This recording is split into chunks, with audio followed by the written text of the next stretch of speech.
우리 함께 읽을 말씀은 출애굽기 8장입니다. 출애굽기 8장 16절에서 32절까지 말씀입니다. 출애굽기 8장 16절에서 32절까지의 말씀 우리 함께 읽도록 하겠습니다. 다 같이 읽겠습니다. 여호와께서 모세에게 이르시되 16절부터입니다. 여호와께서 모세에게 이르시되 아론에게 명령하기를 내 지팡이를 들어 땅에 티끌을 치라 하라. 그것이 애굽 온 땅에서 이가 되리라.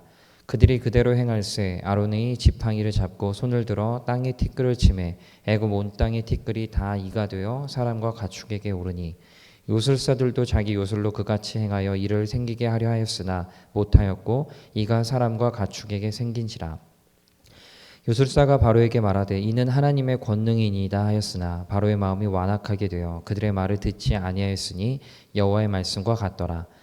여호와께서 모세에게 이르시되 아침에 일찍 일어나 바로 앞에 서라. 그가 물 있는 곳으로 나아오리니 그에게 이르기를 여호와께서 이와 같이 말씀하시기를 내 백성을 보내라. 그러면 그들이 나를 섬길 것이니라.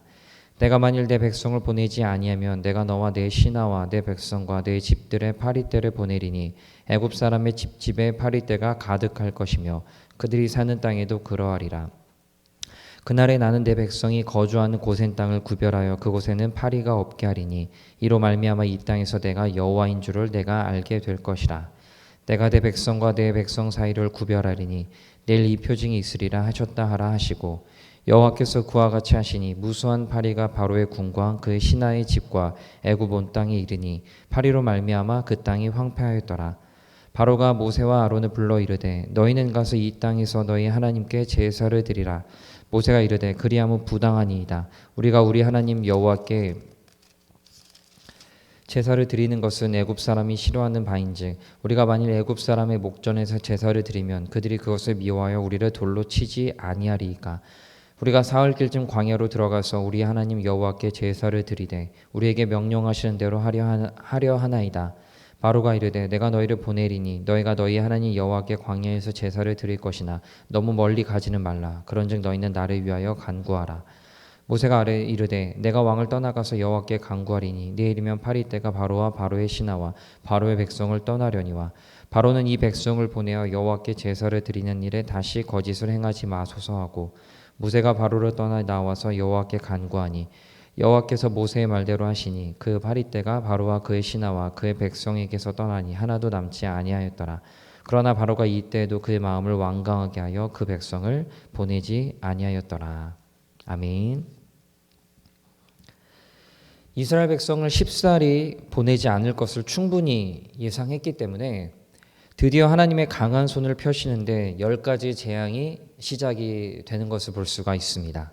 첫 번째 재앙은 우리가 잘 아는 대로 피 재앙입니다. 이집트의 젖줄이라고 할 수 있는 나일강에 대한 심판이 임하게 되는데요. 나일강이 피로 변하고 악취가 풍기면서 사람들은 그 물을 도저히 마실 수 없게 됩니다. 두 번째 심판은 개구리의 재앙입니다. 개구리가 나일강에 무수히 생기고 이집트 온 전역에 개구리가 올라오게 되는데 우리는 간혹 동물이나 아니면 곤충 그리고 생물들이 때로 와가지고 사람들을 불편하게 하는 정도가 아니라 생활에 지장을 주는 정도의 그런 해를 가하는 것을 종종 볼 수가 있습니다. 개구리 재앙은 이것을 뛰어넘는 재앙이다라고 할 수가 있습니다. 그리고 세 번째 오늘 본문에 이 재앙이 시작이 되는데 하나님께서 모세에게 아론에게 명령하여 지팡이를 들라. 들어서 이 땅에 티끌을 치라고 하시니까 이것이 온 이집트의 이가 되었다라고 성경은 이야기합니다. 여기서 말하는 이 이라는 건요. 학자마다도 좀 다양하게 종류를 생각을 하는데 어떤 사람은 이 이가 우리가 생각하는 그 머리에 막 나는 그 몸속에 이렇게 생기는 그런 이라고 이야기하는 사람도 있고요. 어떤 사람은 이 이가 하루살이다라고 얘기하는 사람도 있고 그리고 어떤 사람은 종종 이 이를 모기로도 번역을 합니다. 종류야 어떻든지 하나님께서 이것을 들어 쓰셔서 이집트를 심판을 하고 계신다는 것입니다.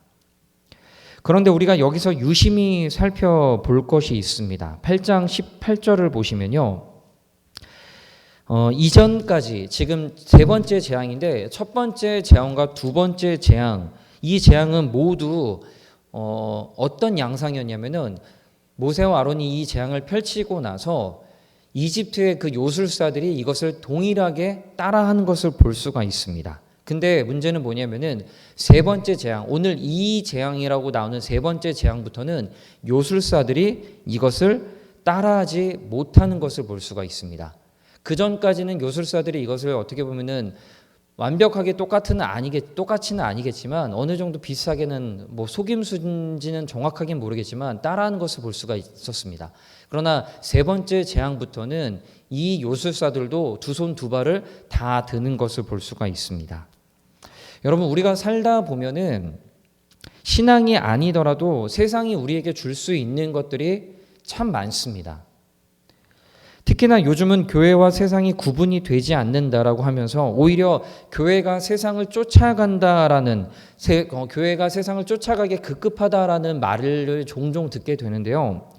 이런 면에서 세상이 교회와 신앙보다 줄 수 있는 것들이 훨씬 더 많습니다.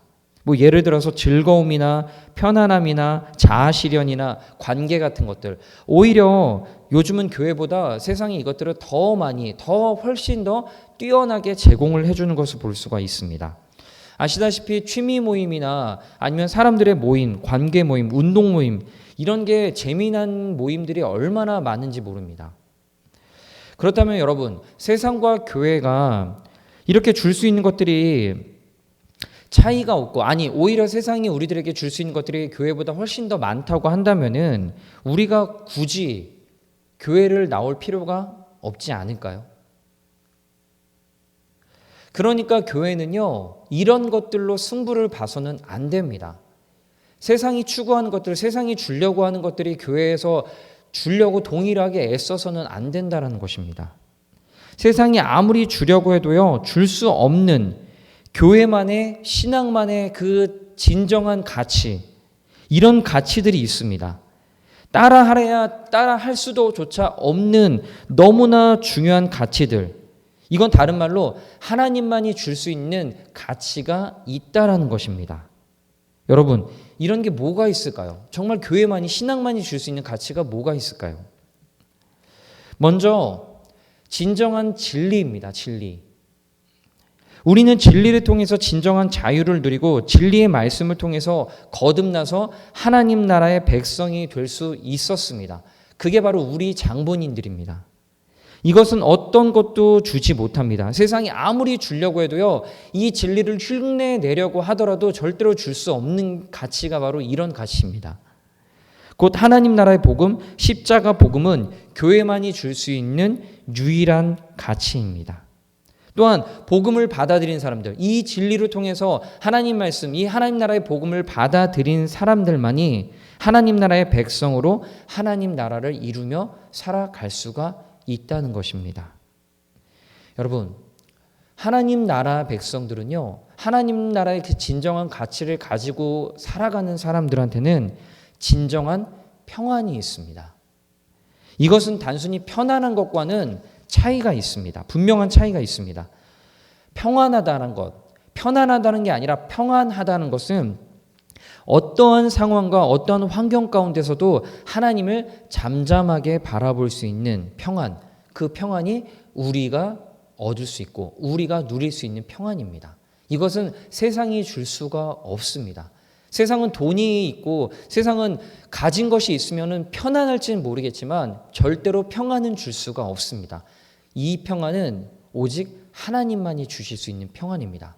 내가 너희들에게 평안을 끼치노라라고 우리 예수님께서 그렇게 직접적으로 말씀하셨습니다. 이집트의 요술사들도 어떤 것까지는 따라하고 모방할 수 있지만 진짜 참된 가치는 엄두도 내지 못합니다. 여러분, 교회와 신앙은 바로 이런 것을 줄 수 있는 곳이 돼야 됩니다. 이런 영향력을 끼치는 사람들이 바로 성도들입니다. 우리가 세상에 줄 수 있는 것들만을 가장 중요한 가치로 여기고 그것을 다른 이들에게, 세상에게 줄 수 있게끔 기도하면서 그런 삶을 살아갈 수 있는 우리 모두 성도님들이 되기를 부탁드립니다. 우리가 붙들어야 될 가치, 세상이 줄 수 없고 오직 성도들, 오직 교회, 오직 신앙만이 줄 수 있는 그 가치, 그 진정한 가치를 오늘도 붙잡고 갈 수 있는 우리 모든 성도님들이 되시기를 다시 한번 부탁드립니다.